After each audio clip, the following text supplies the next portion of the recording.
and it's really nice to get back into meeting people in person. There's something to be said for people. I'll let you talk. She's monitoring, so if there's any questions, they'll come up on there. So we'll get started with the town hall. So just want to thank everybody for coming in person as well as virtually. So we are streaming on YouTube, and then at a later time, if somebody says they missed town hall, you can let them know that it's on YouTube, and they can look at it after this time as well. So it's strongly believe in community engagement as well as meeting the people that we serve. So therefore, we do town halls so that we're able to update you guys on the types of things that the RCMP have been doing. So we'll have the town representative monitoring for questions. And if there's a question, just let me know and I'll try and answer it as we go along. So I just want to start by introducing myself. I'm the new detachment commander here in Hinton. I got here in October. So it's been about 6 weeks since I took over the detachment here. And I'll tell you a little bit more about my career as we kind of move along. I do have 16 years of service with the RCMP. All my service has been in Alberta. I served in Sherwood Park and Red Earth Creek, and then 10 years in Grand Prairie. And then I recently came down to Hinton. So I have been here since January. I recently came off mat leave, so I've enjoyed your town for the last 8 months, and everything from taking in all the community festivities to meeting some wonderful people in the community via hockey at the rink. We spent a lot of time at the rink with my family, so definitely have met many people and love the smiles and the waves that we get as we drive through town. That's a new thing for me. So I brought 2 members with me from the detachment. So I have Constable Dave Dower. He will be here and he's going to speak a little bit more about interagency and how we work together with the other agencies in Hinton. He is a 7-year member and also the president of the Hinton Search and Rescue. On this side, I have Constable Metz. He's come with me. He's going to be speaking to you a little bit more about traffic. He's our new traffic member here in Hinton. He brings 3 member with the RCMP, and as of the 1st, he'll be moving to full-time traffic. So he'll talk a little bit more about impaired driving. December is impaired driving month, and what you can expect from him. So we'll just go through a few of the town hall protocols. So this is our 2nd town hall of this year. So federally, we do our town halls in March to determine what our APP is, and that's our annual performance plan for the year. And then halfway through, we come and tell you kind of what we've been doing for the past few months, 6 months, and then we go forward and then we finish off in March and then come up with our new APP, whether it may be the same and it may be different. So those, sorry, somebody else is coming. So we have 3 priorities here in Hinton. They are determined by the stakeholders. Hi there. Yeah, absolutely. Come on in. There's seats down there. So these priorities are determined by stakeholders, the town and council, residents, and we get feedback as to where they think our focus should be for the year. So the first part of this meeting will be updating you on our 3 priorities. And after that, Constable Dower will speak a little bit, and then Constable Metz will speak a little bit. So our detachment, we have a wonderful admin staff. We have 5 girls that work at the front counter. They are basically the backbone to our detachment. They are the constant piece. We move from detachment to detachment. So obviously they are there for the long term, and they kind of show members what to do when they come into the detachment. With 16 uniformed members that respond to the calls. So we call them the boots on the ground. They are answering your calls for service, attending the schools. They're our uniformed members, and they are the ones that work towards the priorities and the objectives that we set in the APP. Supervisors. So we have 3 uniform supervisors that supervise our 16 uniform members. They're the front line of supervision, and they also respond to the calls with the member. We have 1 sergeant, and the sergeant position is currently vacant and is going through promotions. So hopefully in the new year, we can name our new sergeant, and he will be in charge of operations. And then myself, I'm the detachment commander. So I oversee operations and oversee the uniform members, as well as we have a GIS section. This section is our plain clothing. You won't see them in uniform. And we have 3 of them. We have 1 position that's vacant. We don't consider them undercover because they still identify as a police officer, but they do a lot of our drug work. They take on the serious crimes or a serious assault. They're the ones that take on those files so that they can spend more time and not respond to other calls. So they have strong investigational skill set. So other examples would be the warrant roundups, condition checks, and drug investigations. Like I said, we have 1 position that's open, and we, coming up in December 1st, we'll be choosing one of the general duty members to move into that position.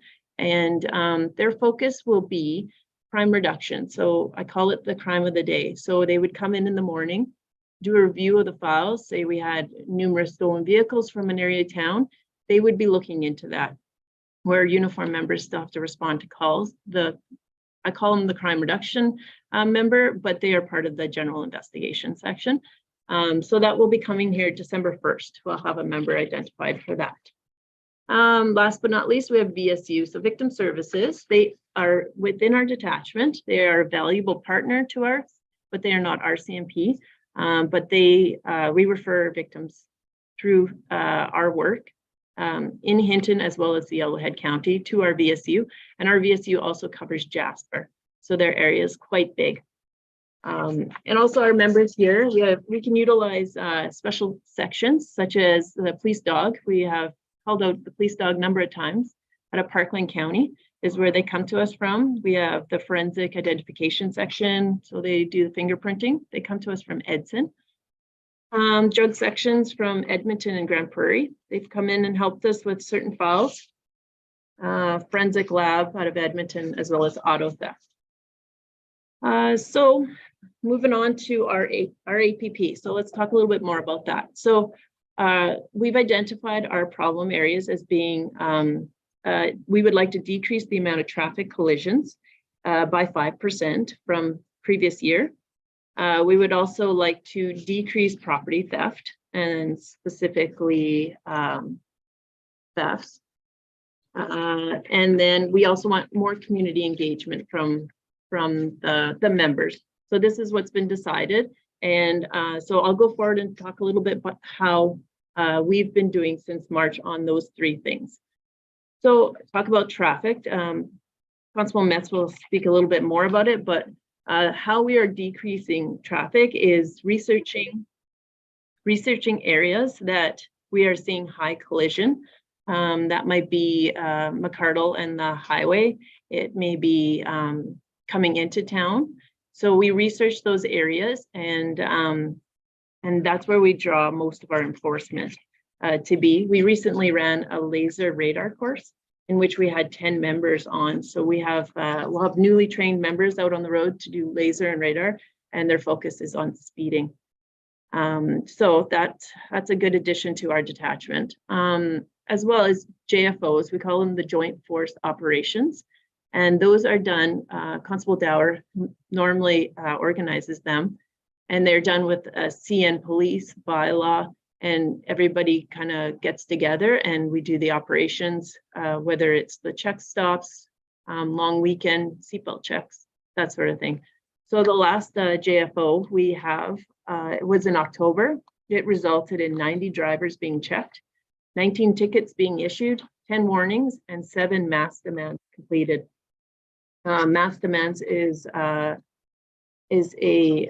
tool that we have to detect impaired driving. And so the police have the right, anytime we pull somebody over, to demand that they flow into a blow box that we carry with us. So that's when I speak about mass demands.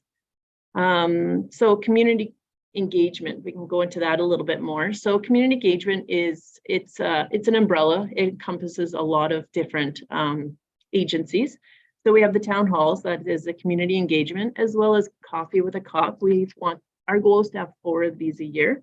We're currently at 2. I have one planned for December and another one in the new year.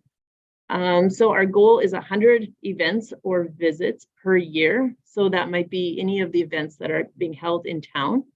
And I have a kind of a list of ones that we have attended this year. So we had the fundraiser at St. Gerard School. We have the Canada Day Parade, Tim Hortons Camp Day, Help Barbecue, Wild Rose Music Festival. We were out there for quite a bit. Just engaging with the people that are at the festival. The wellness fair that was down in the Green Square, as well as we attend meetings with HIV Yellowhead, Women's Shelter, Bridges, the Food Bank, and the Friendship Center, and so on. We're very involved with those groups because we want to know how we can work with them and what can we do to help them. Another thing we really enjoy is the attending of the schools. We've been there for Remembrance Day, as well as we attended Métis Week down in Crescent Valley. So we are very visible in the community, but we also want to be visible in the Yellowhead County. So our goal is to patrol the Yellowhead County and specifically go and patrol, not just the answer calls, 500 patrols per year. And those patrols include Catamount and Brule, Great Falls, and other provincial parks that are in and around Hinton. As well, so we also do quite a few volunteer positions outside of our work. So we have a lot of parents and they volunteer for such thing as coaching, the ringette and hockey teams, attending in Red Surge to the Timberwolves game, and roughing at games at the rec center.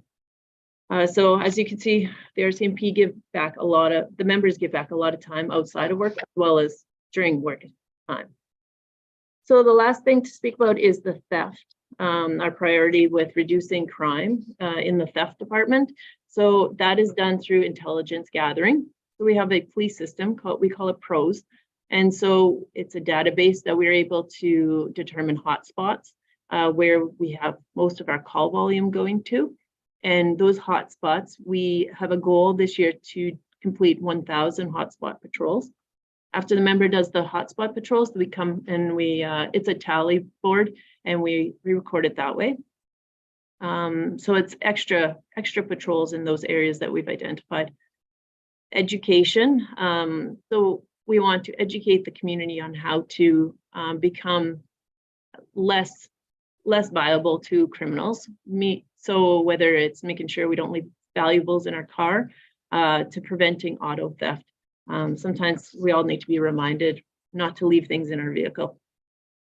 So lastly is also condition checks. So we have a number of people that are released from our custody through the courts, through our release process, as well as through the JPs. And they're released on conditions. So we get a copy of those conditions and we put them out to the members and they check on the conditions. Many of them are the curfew conditions. So we make sure that people are in their homes when they're supposed to be. And our goal is to complete 200 condition checks throughout the year.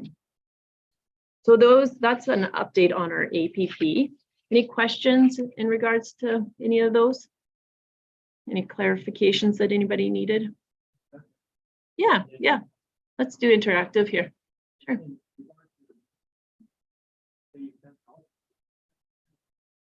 So Constable Metz can go into this a little bit more. So he is a drug recognition expert. So he can explain a little bit more on how we detect for cannabis. And it is a different process. It is not using the same tools.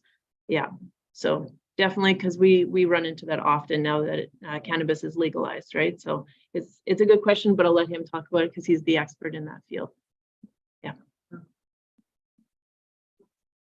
So a hotspot, so we have crime index, and there's analysts that work out of Edmonton and Grand Prairie, and they take all of our calls for service and they put it onto a map, and they're able to show us, say in a month, we have 15 calls in one area of town.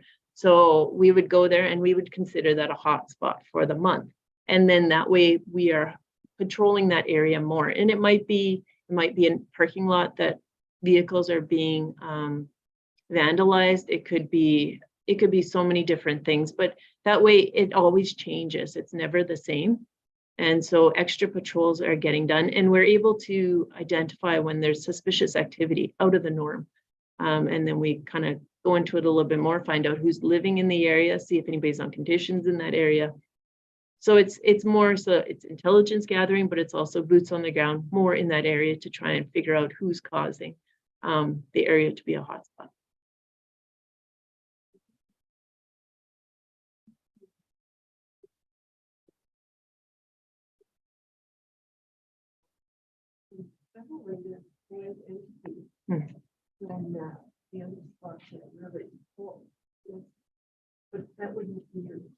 The parking at the mall, specifically the handicap parking, it would be more of a bylaw issue. We will respond to bylaw issues. We have bylaw tickets. We can issue bylaw tickets. So we're able to enforce the laws as well. But in speaking to the Director of Emergency Services, they recently hired a new bylaw officer. So there is 2 full-time bylaw officers. And I know they do work during the day. So I don't know now with the second bylaw officer whether. Oh, too many. Oh, I see what you mean. So you're saying there's too many handicap parking at the mall. Mm-hmm. Yes. Yeah, I'm not sure. I think that would probably be a mall administration choice that they've made, because I know we can enforce it, but I don't know if we determine how many spots are allocated. Yes. Yeah, I think that might be a question for the mall administration as to, and maybe that's something they just haven't. Yeah.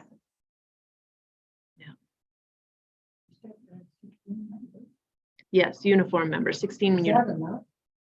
Well, we have 10,000 people. The town of Hinton is, it's sometimes you have to determine, do we have a low crime rate because we have so many members? Do you know what I mean? Like sometimes it's hard to determine. We have 5 members on each watch. And it allows us to make sure that we have time to send members away for training. We're able to send members because we all need vacation, right? So we have to share the vacation time. It is. It is. Yeah.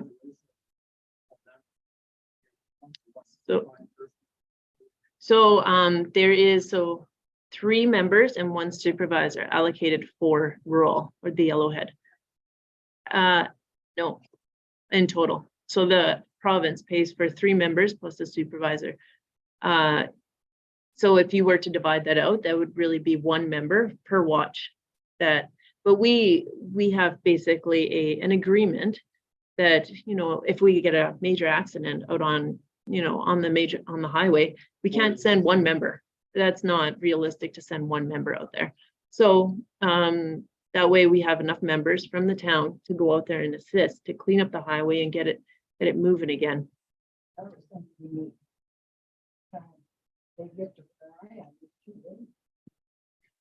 In the Yellowhead County, you know, I feel as though that our staffing levels are adequate at this time for the amount of people that we police. But we also have to consider that during the summer, we don't have 10,000 people here. We have an enormously large amount of tourists passing through, staying at the hotels. So during the winter, yeah, we have quite a few people coming through maybe for the ski hills, but in the summer, our hotels are packed full. And a lot of those people, we respond to calls at the hotels all the time. So traffic complaints, that sort of thing, accidents. So I don't know, I guess it depends on what side you're on, the side of the coin that you're on. Some people feel as though it's an adequate amount. Some people feel like it's not enough members, and some people feel it's too many members. Yes. and I feel like for our minimums are 3 members. So we never go below 3 members on shift at one time. So we go anywhere from 5 to 3 members, and we respond big area, very big area, especially when we're heading down to Catamount, right? Yeah. And Highway 40 keeps us busy all the time. So So I'm going to pass it off to Constable Dower. He's going to talk to us a little bit more about interagencies.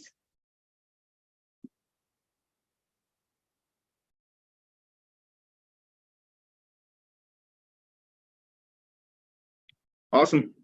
Good evening, everyone. Thanks very much for taking the time to come out this evening.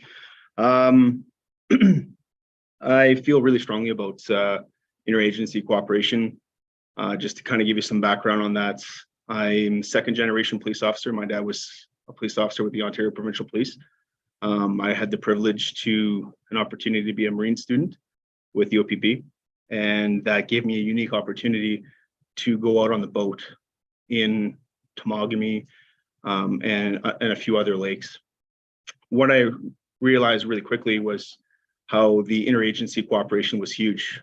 The MNR would come out on the boat with us, and the MNR officer or conservation officer, the equivalent of Fish and Wildlife here in Alberta, would check for fishery offenses, bait offenses, that sort of thing, while the OPP officer would look at impaired driving and safety of the pleasure craft. So I took a lot of that into my first post in Lac La Biche and was lucky enough to find a lot of like-minded individuals. We did a lot of joint force operations. So what that consisted of essentially is getting together as a cohesive unit, coming up with a game plan, strategy that we would blitz a particular area, cover off. Impaired driving was a big one. So we would do a lot of check stops. But whenever events would come to town, such as there was a ice field race where they would go out with snow machines out on Lac La Biche Lake. We would kind of go out there and patrol with snow machines and ATVs. We would kind of go out and check on not only the fisheries offenses, but also on, again, touching upon the alcohol. And it was a really successful model. And I actually chose to come to Hinton after doing 4.5 years in Lac La Biche. Part of the reason is such a beautiful community with the mountains. It's so picturesque. Obviously, 50 minutes to Jasper is nothing. And it really lends itself to a lot of nice outdoor activities. I love to recreate on off-highway vehicles. Personally, I like to go into the sand dunes, the Wilmore, Cadomin, Ruby Falls, just to name a few. One of the issues that we had here in Hinton when I first arrived was the sand dunes. Sand dunes was a huge problem with impaired driving and unregistered and uninsured motor vehicles. The big issue with that, of course, is whenever you have an issue with any collisions, you can be civilly sued when you don't have any insurance. So we like to go out there and do an education piece to ensure that the ATVs or off-highway vehicles, so whether that be dirt bike, ATV, UTV, so side-by-side, are not stolen. It sounds rudimentary, but you'd be surprised how many off-highway vehicles are stolen yearly here in Alberta. It's pretty staggering. So we kind of like to go out. We partner up with the Alberta Sheriffs, conservation officers, Fish and Wildlife, Yellowhead and Hinton County Peace Officers, CN Police, and we kind of go out and do a little bit of a blitz. So we'll have three teams: a north, a south, and a roving. So to give you an example of how the May long weekend typically works itself out, the north team would look after exclusively the sand dunes. The south team would look after Cadomin and Ruby Falls. And the roving team would do Highway 16, hotspot issues like RC flyers with some individuals just not cleaning up their campsites or causing lots of damage, what have you. So with that model, we've kind of just grown it to apply it to other long weekends. So it's been very successful. It's so much so that it actually got ministerial accolades from the province of Alberta. So it's been kind of a nice pat on the back, so to speak. It's something I take a lot of pride in and really want to foster. And thankfully, I've been very fortunate to, that's a coffee maker there, to have a lot of like-minded agencies who want to participate. So it's great. Everyone comes to the table and we just have that mutual agreed upon goal. And it's nice to actually be able to hand off work. So whenever you have an issue, for example, the conservation officers will come to me and say, well, if we have this issue with this particular individual who recreates on or lives on Crown land, well, this individual, we'll just take one example. It's kind of nice to bring me along or another RCMP officer like Constable Metz, for example.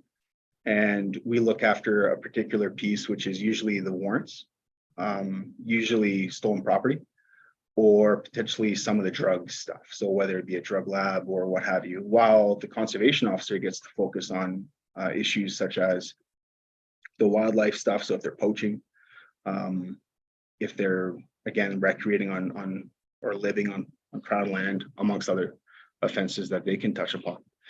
So it's been a very successful thing. We always like to bring ASDs with us, and Metz will talk a little bit more about ASDs, but ASD stands for Approved Screening Device. I love using it, especially with that legislation that Staff Sergeant referred to earlier with the MAS, the mandatory alcohol screening. It's very nice to be able to just read a demand and have the individual provide a suitable sample of their breath and move them right along. It's very non-intrusive.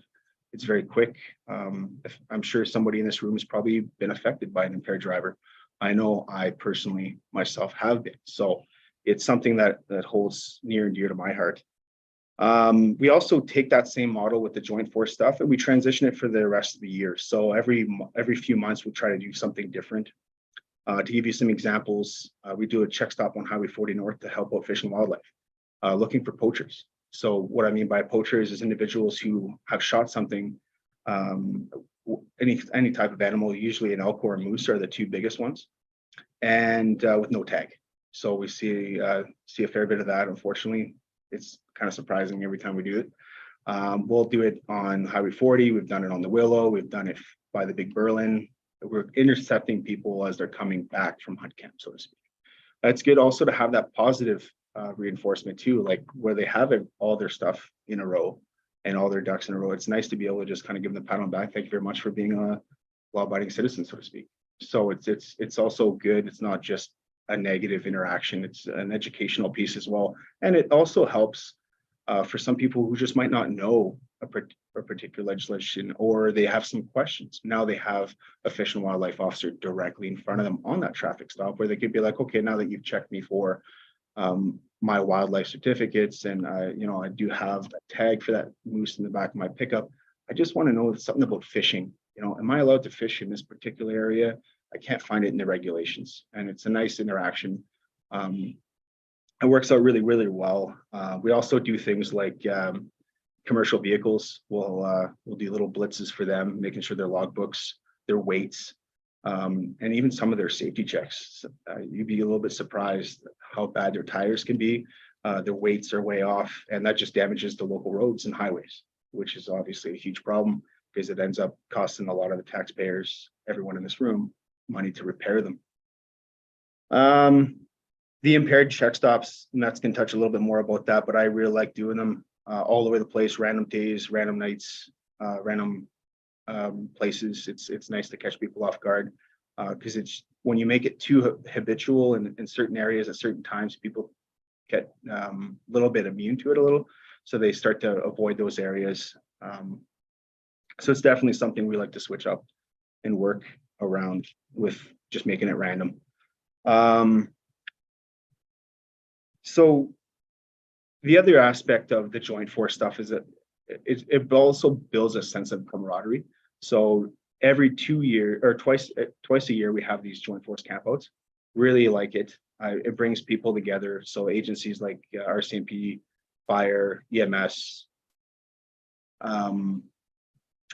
fish and wildlife conservation, search and rescue, they kind of all come in, just have a camping out weekend. The idea is to break bread and just get to know each other. We work a lot hand in hand, so it's a nice opportunity to go from someone who has got a pretty good receding hairline to my first name's Dave. Now they know who I am.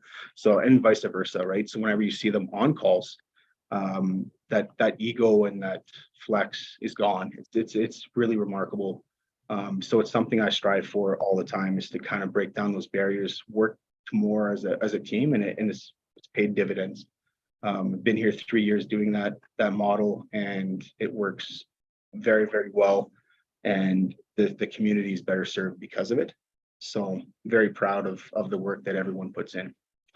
The last thing kind of want to touch upon, is search and rescue.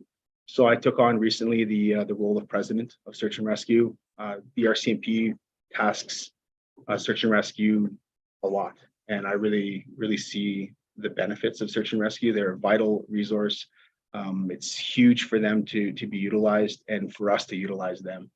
Examples of when search and rescue have been utilized as of late as would be the Leanne Deletto missing file. That'll likely have an update here shortly. There's calls for in the Wilmore. There was a snowmobiler that was lost. We had a really slimmed down version of that particular response. Individuals like sheep hunters down in Catamount. So there was recently two hunters. One hit the SOS button on their Garmin.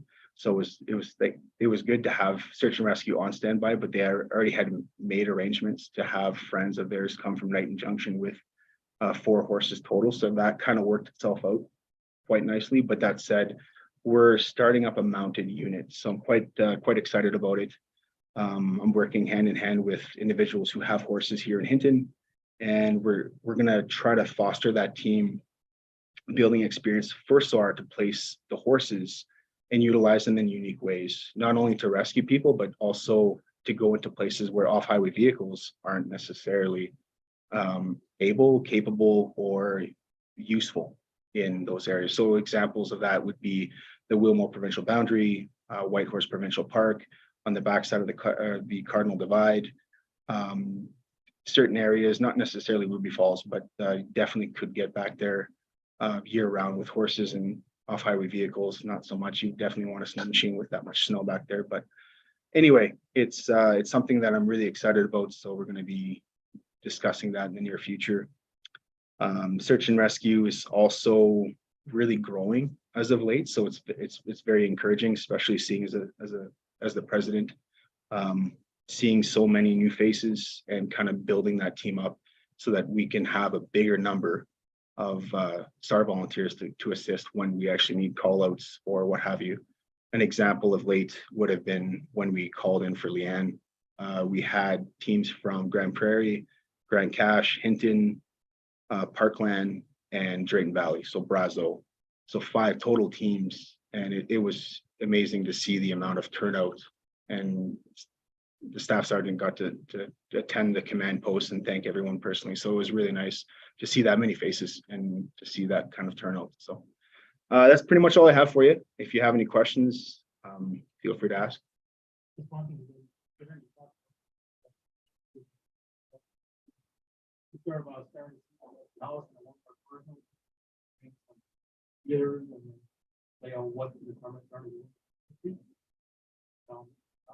For sure, that's a great idea.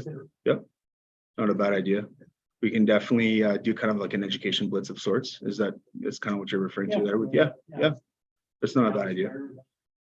I'm also part of a quad safety committee that here in Alberta. So we meet every 3 months, usually with a bunch of different partners. So HS is on board. There's a bunch of people that make legislation for off-highway vehicle use, for example. And it's been and there's also a lot of partner agencies. So that would mean RCMP, Alberta Sheriffs.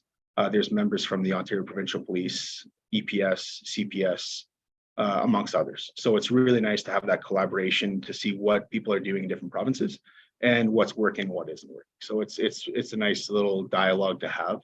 And it's being part of that committee has been kind of eye-opening in the sense that it's nice to kind of see what could work and then try to work towards implementing what is working. Yeah, so some sort of an open house at the start of season. Your jurisdiction on personal traders, they should be responsible for following behind your lights. That's a good idea. Maybe mirrors that can ask your trader. How many times have we seen on it? 50-footer. Yeah. No, it's a good idea. We'll definitely look at it in the spring. Yeah, we, at our list, think about, we come from all over the place.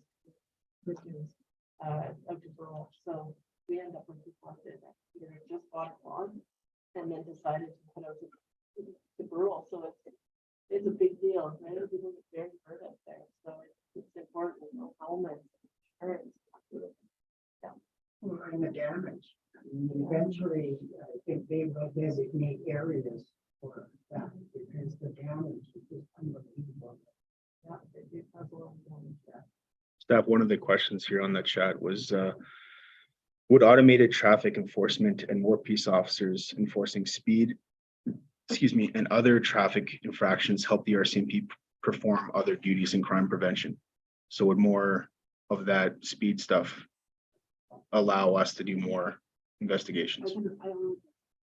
Okay, sounds good. I just figured I'd just pop open the chat. All right, I'll turn it over to Constable Metz. Hello, everyone. Thanks for coming again. So I'm Constable Metz. Been here for 3.5 years in Hinton, March 2019. I was a municipal cop back home in Nova Scotia. So if I speak too quickly or my accent's a little off, just let me know and I'll repeat. So as of next week or beginning or the end of this week, I'll be moving to the traffic unit here in Hinton. So I'll be focusing primarily on enforcement, education, and as well as impaired driving. So impaired driving is kind of what I'm going to focus on talking today. If you have any questions about traffic or anything like that, you can let me know too, and I'll answer it. So impaired driving is very dangerous. It's it is the leading cause of death in Canada in a criminal sense. I think it averages out to every year is like 15,000 people die from impaired drivers. And that's just dying. There's no injuries involved in that because the injury numbers are much higher too. And I think murders are 600 to 700. So it's way more, very dangerous and entirely preventable.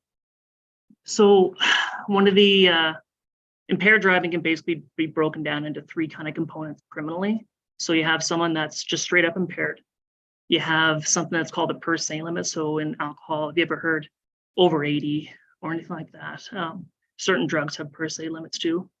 And then there's refusal. So that deals whenever we deal with our investigations and how that kind of turns out. So I guess impaired driving in itself is just someone who is to any degree impaired and a danger to anyone else or themselves on the road. So driving while you have a buzz while you're drinking, you are impaired.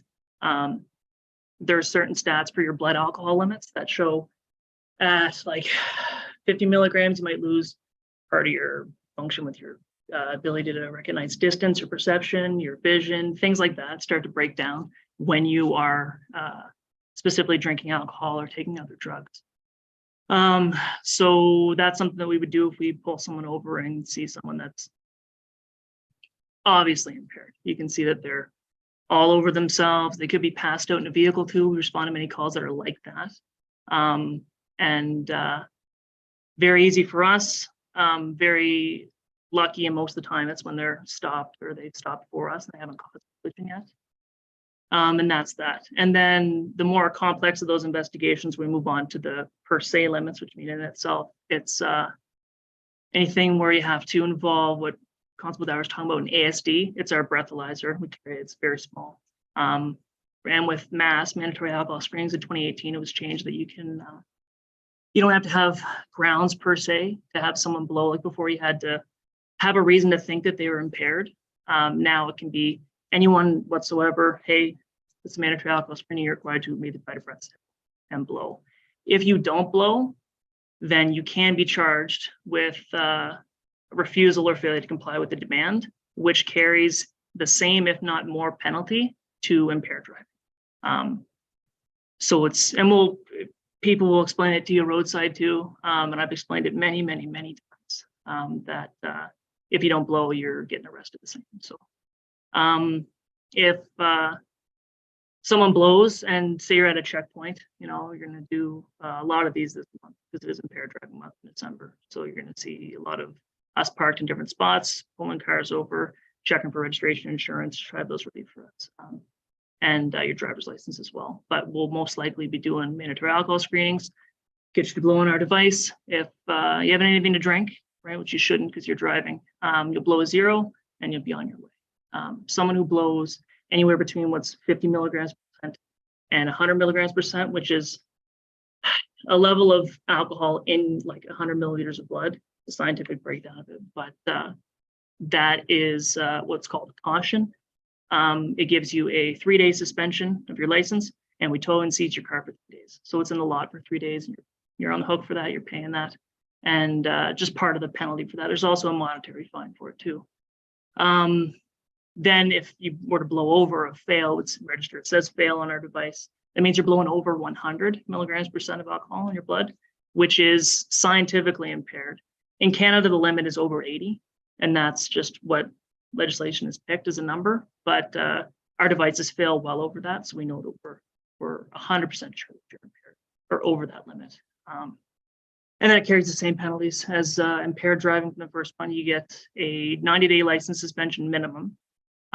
You get a 30-day vehicle seizure minimum, and it's $1,000 fine in Alberta, as well as your criminal charge. So you have to go to court. You're going to have, regardless of the outcome for that, so that's suspension or prohibition from driving. And then if you don't blow, you're getting that refusal charge, and it's you're getting arrested just the same. So after that, for sure. When you do checks, Hmm? are you allowed? It depends. So if I have something, it's called a plain view doctrine, kind of a piece of case law or common law in Canada, that if I see a weapon or see something that would be like a prohibited weapon, so say you got brass knuckles sitting in your cup holder, which sounds ridiculous, but found brass knuckles in people's cup holders before. That's a prohibited weapon. It's illegal. You would be under arrest, take you out of the car, search incidental to arrest of you, and your vehicle would be on the table to search your vehicle. Well, that's the one thing that brought it a couple of times. They don't, well, you can't do that. Mhm. You know, you hear today, people have handguns. Mhm. They have knives. They're not just a little pocket. They're, it's Mhm. a weapon. For sure. Why, we have truck stop and just check for weapons. Mhm. That's something, if you feel like, I But feel they strongly said they about that, can't of do it. course. We can't do it. If something that is brought up to like a MLA or an MP and be like, hey, look, I think this is Exactly. wrong, for sure. But if enough people and stuff like that do it, maybe laws can get changed. But the issue is you run into is that we're going to be breaching someone's charter rights to be searched unlawfully. And then we're breaking our laws. We're breaking the laws. We don't do that. So I understand it, and I wish we could, because it's a lot safer for me and for everyone. No one should be having a loaded handgun in their glove compartment or in their, center console, because it's only there for one reason. It's come to a point where it's gonna have to come to something like that. There's too many people. Most of the time, they suppose they're on drugs or something, they don't Mhm. realize what they're doing, Mhm. but then it's too late once they've done it, Mhm. you know? And it's people like myself, I'm an old man today, and you hear about some elderly people that they get beat up and stabbed and whatever, Mhm. just for the sake of doing it almost. Yeah. And a lot of times it could have been prevented if these people were checked. Mhm. It's not an easy issue, right? The It's a other thing complicated issue. I'd like to bring up at the right time, but you know that when on McLeod Avenue, when we go past school, there's that speed zone sign, and it records your speed. Mhm. Well, they got one of those in Edson, if I'm not mistaken, Mhm. on the highway. I know it would be a town thing, but Mhm. why can't the town install or the province install some of those things on the highway Mhm. where you're coming into town and it says speed limit is 70 kilometers an hour, or this thing you see, whoa, we're doing 90, Mhm. For For it's a sure. reminder. Mhm. Doesn't do much because you want to do. Mhm. When my biggest concern is on Greg Avenue, I was Mhm. the tractor trailers. For sure. They pass us and they don't run like cameras. Mhm. They go whipping by and they can't brake, so. Yep. Child walks up. For sure. I It's usually call people that with sheriff in the town. yeah. I Mhm. don't know how you enforce that. I mean, you're out flashing lights in one, does nothing. Well, you say it does nothing, but I think it does. I think it's a reminder. I It can be really- for right- For sure, but that's where there's currents for the right people, right? And then there's us for the other. So we'll deal with anyone that's not abiding, right? And if you said if there is a camera, I know there's not, but if you know, put one in, you know, it's something that the peace officers can look into, or same as a photo radar thing. I'm sure there's a photo red light thing, so I'm sure they can dish out their justice that way. But and to answer, I'm not sure why. I'm sure it's a money thing with, you know, how many highways go through towns in Alberta, how many this and that. So, and that's where we come into play in enforcing that and being out in the public and being on the highways to, But do the to- RCMP ever bring? Did they ever bring that up? What some of those Mhm. things? It would definitely. help. I can't speak from experience, but I'm sure that there, well, I'm sure, I know that there are many It's something that we meetings can all the consider. time. Yeah. I'm a firm believer. But I'm also. And I recently trained for laser and radar, and they were out there on the highways, and it's very easy for people at that handy job, you know, very easy, because they're still doing 90 until they get to the person away. Right, Mhm. so, and that's a big intersection coming out of the mall in Ramada, very busy intersection, especially in the summer, so. You're talking about coming from Yeah, so Western, yeah. Going Going east, going east. going right. on the- Turn down, Well, that too, but I think it's worse from the other end, because you're doing the speed limits on 10, goes down to 100, goes down to 90, goes down to 80, and then at the end, it goes down to 60. like, So, you know, there's too many changes there. The province of Alberta at one point said when there's that many changes, they're gonna stop the photo radar. Because the photo radar was a cash cow. That's what it was. You know, but there was too many changes. And therefore, you know, it would be better, I think, to have something. Bingo, this thing is flashing at me, I'm doing 120.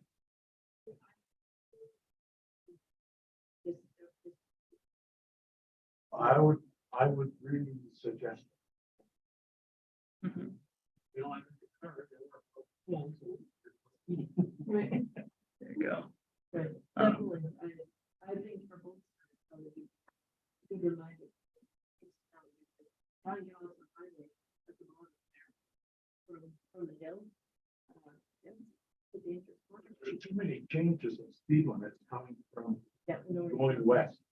Mhm. You know, if you're going east, then there's not too many. It's 100 of the Grand Cache turnoff up to town till you gotta hit 70. And then after that, it goes down to 60. Mhm. So it's not too bad. But coming from the other way, there are a lot of changes. And somebody who's new, they're new. Yeah. And you know what? But that also comes to some kind of onus on the driver too, to check the signs on the road, right? They're not there for show, right? They all mean something, and they're all important. So that's where that comes into, and that's where something that our my staff can talk to about through the town to see if they can look at different speeds. I'm sure there'll have to be a vote, whatever it will be. So, I thought mhm.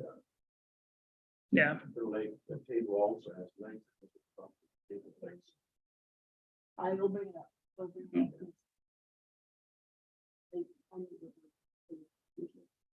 Mhm. Get your 5% reduction, is that's much better. The long person. So many of us, you know, I even drive from here, that get past my. Mhm. You really don't Oh, yeah. $10 all, everything. else. Mhm. Yeah, it's crazy nowadays. Especially with scrambles. You have a challenge. Mhm. I want to say for sure, most of our traffic complaints are for sure, like a large majority for sure. And we get all the calls, we deal with them, and again, enforcement through education for sure. So, yeah, here, but we'll get back on for impaired. So Say you were to fail on an ASD, end up getting brought back to the office, and you blow into a bigger instrument that gives you a true readout of your alcohol in your blood. So that can be anywhere again from anywhere over 80 to I've had as high as 290, which is, if you're to do the math, 3-4 times the legal limit, which is super, super high. And I'm sure that's in the realm of alcohol poisoning too. I think it's near 300. So yeah, so that now, and to get to your question about cannabis and stuff and how we detect cannabis. So on the other side of things, from impaired just by alcohol, there's also the realm of drugs, which are very popular, sadly, today. A lot of illegal drugs, as well as a lot of legal drugs, a lot of prescription drugs are used and used. A lot of cannabis is used readily, of course, as it's legal now, but it should be treated the same as alcohol. You shouldn't drive on it. In your vehicle, if you have cannabis containers or alcohol containers, they're treated the same way, away from the reach of the driver and not in any kind of plain view. But for cannabis, say if I were to pull over a vehicle and it smelled like burnt marijuana, gives me reason to believe that someone that smoked marijuana in some recency, because I can still smell it. And then I would have the person step out. I'd be doing something called a standard field sobriety test, which I am a instructor in, as well as a user, of course. And it is a kind of a battery of tests. We check for things that are specific to drugs. Something called nystagmus, where your eye involuntarily bounces when gazing side to side. Certain things that drugs do to affect your body, and certain psychophysical tests, such as walking a straight line, if you can even do that, or holding a leg up steadily, if you can do that. And we're trained to detect the differences between someone who's impaired, or if it's medical, like say if someone has an insulin issue, or if it's anything like that.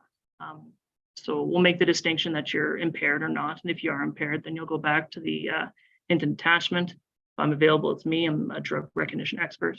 So I will do a 40-ish minute test with you, involving a number of those tests again and more, checking for your blood pressure. I'll take your blood pressure, I'll take your body temp, I'll take your heart rate, things like that. And through that, I'll make the distinction of what drug you're on, whether it's like fentanyl, which people drive on fentanyl, whether it's meth, people drive on meth a lot.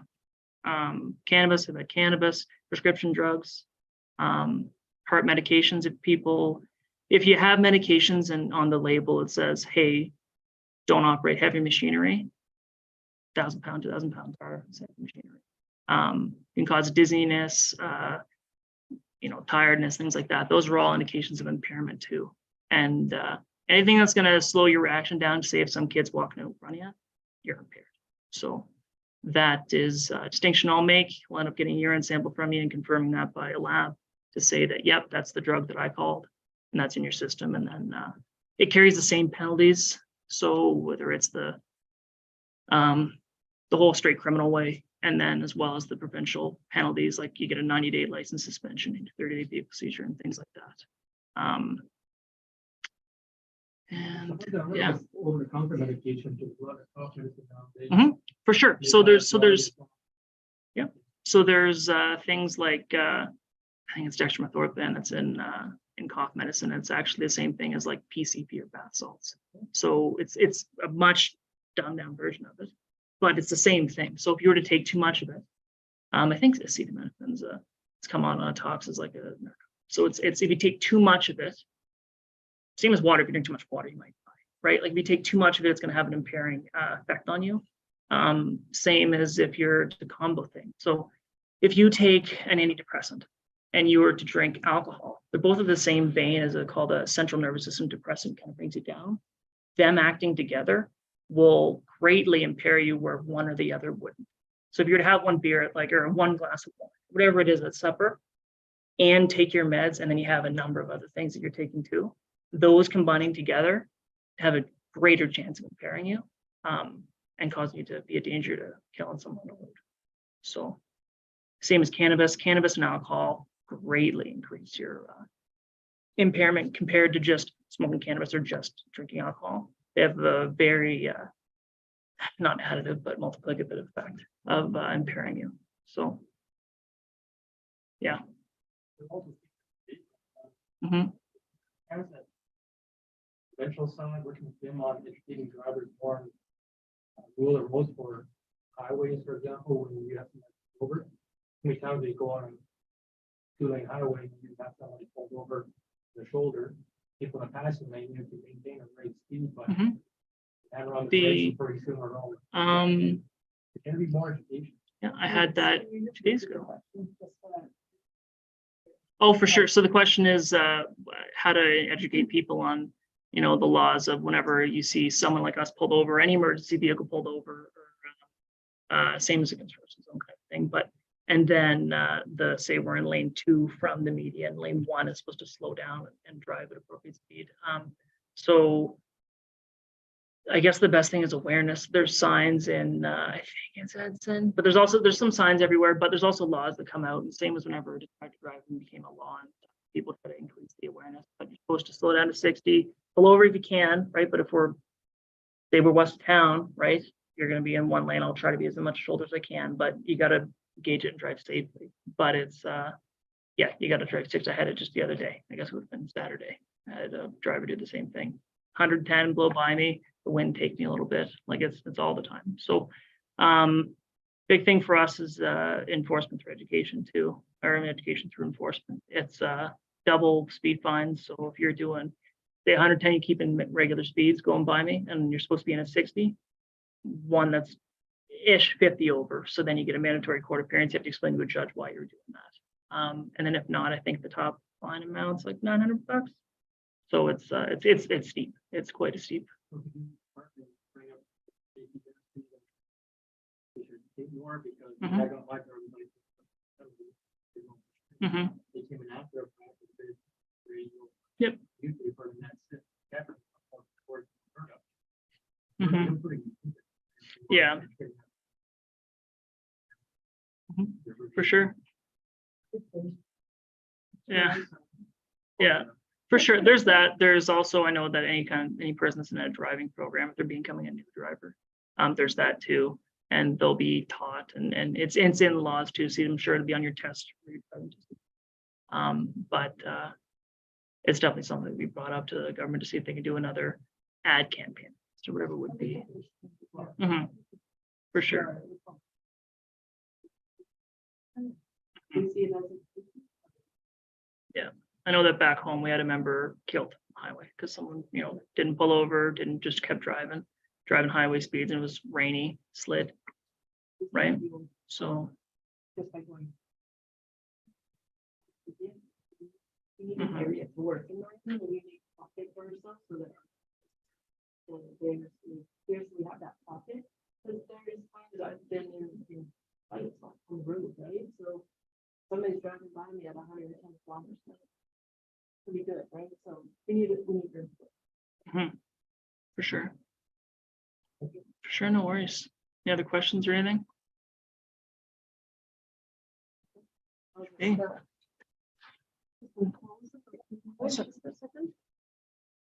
So, like any good RCMP member, I also need to put in a little plug for recruiting. We always need good members to recruit. So I looked up, it looks like the next virtual career session is in Edmonton on December the 12th at 3 o'clock in the afternoon. I found the information just on rcmpcareers.ca. If anybody needs help, register for that webinar. You can come down and see me, or you can look it up online. Looks like basic requirements to apply. You need to be a Canadian citizen or a permanent resident of Canada, proficient in English or French, possess a valid driver's license, 19 years of age at the time of engagement, and have a vision and hearing assessment complete. So like I said, if you want to come down, I can help you register for that. So we did have one question on the chat. I'll just want to address that one quickly. Okay. She sent it to me here. That's okay. So we did touch, one of the questions was based on RCMP standards and your experience. Is the town of Hinton understaffed, overstaffed, or adequately staffed for a community of its size, including the rural area in which you require? So we did touch on that a bit. That our area is big. We do have 5 members on normally a shift, but those 5 members, the schedule that we currently have, we're able to provide 24-hour coverage. this is a smaller town. And so many small towns don't have 24-hour coverage. They're on call. So 4 o'clock in the morning, all members go home, or whatever time they decide. It could be 5 o'clock, could be 3 o'clock. And then we'd have to get called back from our homes to come back to change, to get into a vehicle and go to the call. Obviously, time delay is huge, right? Especially when we're responding to Catamount or Brule. So I guess our amount of members allow us to have that 24-hour coverage, unless there are times when we're training, we're low because of vacancies or sick illness. But for the most part, we want to provide that 24-hour coverage. So I just wanted to kind of stress that that's a very important part of why we have the amount of members that we have. The other question was, would automatic traffic enforcement and more peace officers enforcing traffic and other traffic infractions help the RCMP perform other duties in crime prevention? So kind of that's a preloaded question. So we do know we had Global here doing speed enforcement. So that was done through the town. So it's not an RCMP, something that we organize, that is done through the town, that they hire Global and they come in and do the enforcement on the speed. Speed is also done through bylaw. Bylaw does a lot of speed enforcement. So in saying that, obviously, if we're doing traffic enforcement, we're not doing other things in the community. So it does take us away from that. But as a traffic member, I also know that when I'm pulling vehicles over, I'm also stopping criminals. Criminals get around by vehicle. So I'm stopping people from coming through with drugs. I'm stopping. So yes, I'm doing traffic enforcement. I'm dealing with the speeding aspect of things, but I'm also stopping people from coming into the town and people in and around town, and I'm able to search their vehicle if I do see something in plain view. So kind of a loaded question. I believe in enforcement through education, or education through enforcement. There's times to educate people and there's times to enforce the laws. So yes and no, I guess that's the answer to that question. Is there any other questions before closing tonight? There was an article in the paper that someone was saying that 30 years ago, we had 10 RCMP constable.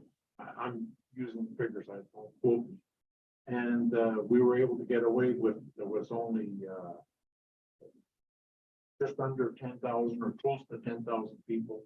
And we had like 10 constables.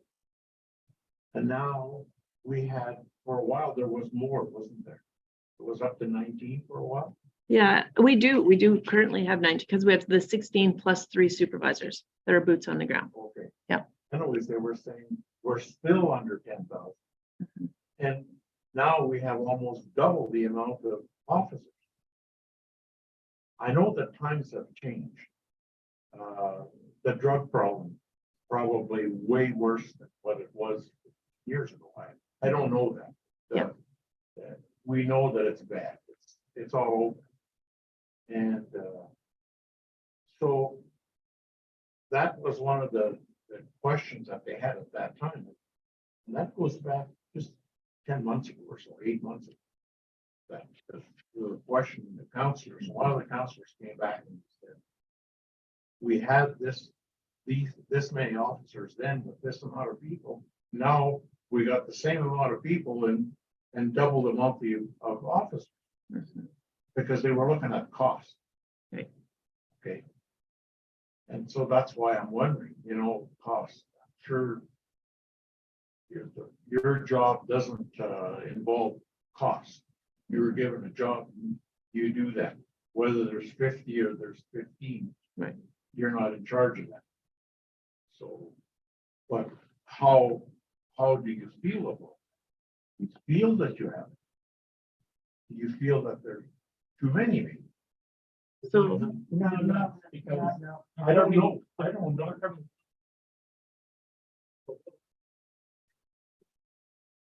There's. We're at the three. So I just repeat the question for those listening online. So you're basically a statement saying that 30 years ago or we had, 15 years yeah, 15 ago. years ago, say we have double the amount of members now than we did 15 years ago. And the Yeah, cost, same amount. Yeah, and the costs have obviously risen. So I guess that is a really, it's a loaded question, right? So 15 years ago, I started 16 years ago. Policing's very different 15 years ago, right?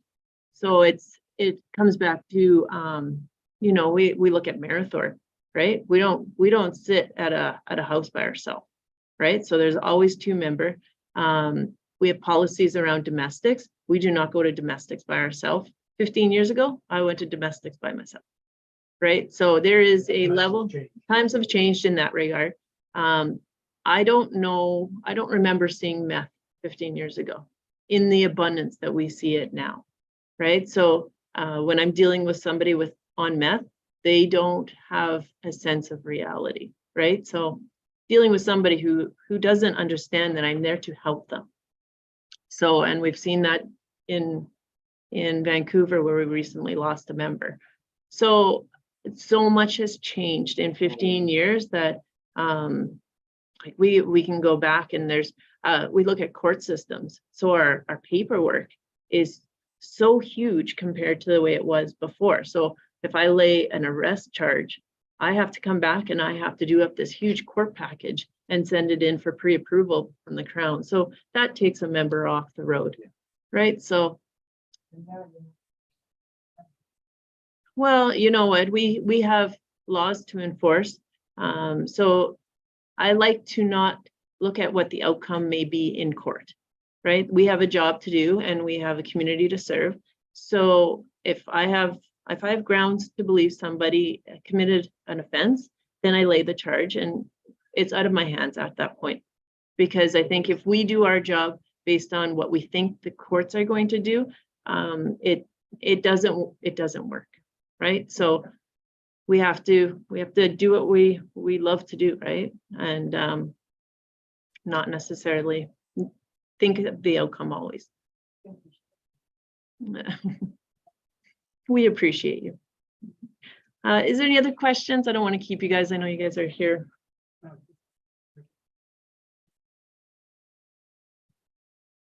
Did you ever think of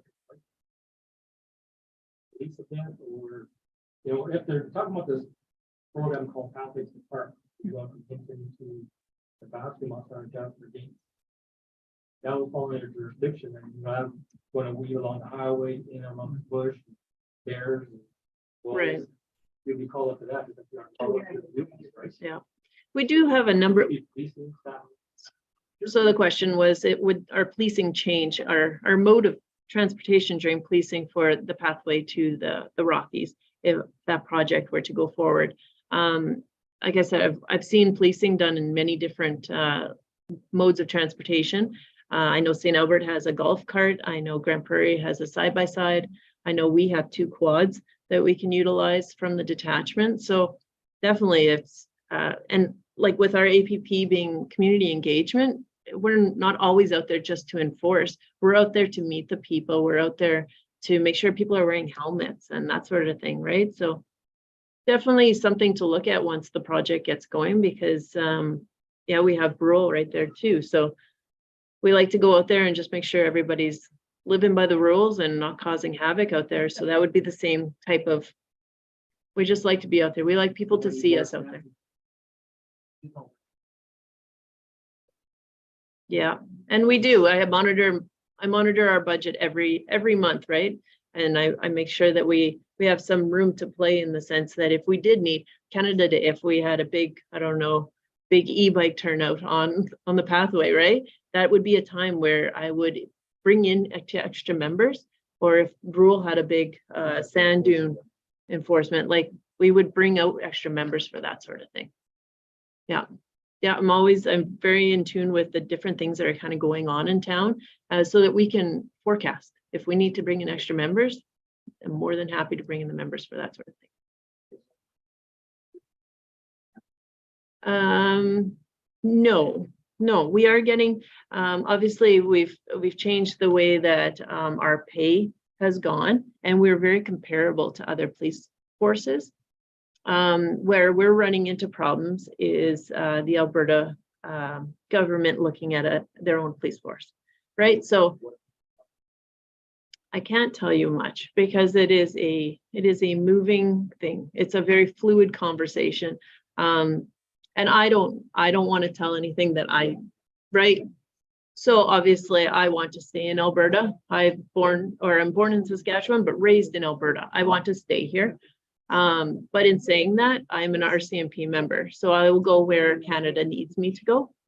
I've been here for 60 years. Came here, we have Hinton Town Police. That was the biggest joke we ever saw. Mhm. If that were today, they would be laughed right out of town. Yeah. You know, it was terrible. And that's why I have really discussed it with the MLA. And I told them, I am dead against provincial police. Mhm. Dead against. Only because of what there was here in town. Maybe I'm not, Thank you for coming. I shouldn't use that excuse to judge it. I really think the RCMP are the ones that count. Yeah. If we have RCMP, go you got it. Well, definitely. Provincial police, I don't know. Yeah. I don't like to go there alone. I don't like to look at that. I really speak my opinion on that. Well, we appreciate and we encourage anybody that, Well, the MLA was telling me that the federal government is talking about shutting down the RCMP. I said, I don't know where you heard that or what you were smoking, but I have never heard of a thing like that. Never. It's never come up on the news or anything. but that also it for those who want to join in Alberta and come back to Alberta, it is hard to recruit at this point in time because it is so unknown, right? And as well as our public servants. So we have 2 public servants in the office, and then we have 3 town employees, and there are front counter girls. Very hard to recruit PSs because they don't know if they are will be around, right? So in saying that, this is our home. This is where we love to police, and this is where we want to stay. Well, also I think about it. It's gotta be a very dangerous job. for police. Out of everything that we see that's happening, people don't have respect. They don't respect themselves. Never mind respect the law or Yeah. their neighbors or whatever. You know? No, it's I know if I were young and wanted to join the RCMP, know what's going on today with the police, I would really have second thoughts because it's a dangerous job. And that's why I do the recruiting thing because, you know, I signed up after Marathon. Like it did not change. This is where I wanted to be. So, and I'm sure you talk to any Mountie out there, and that's what, yeah.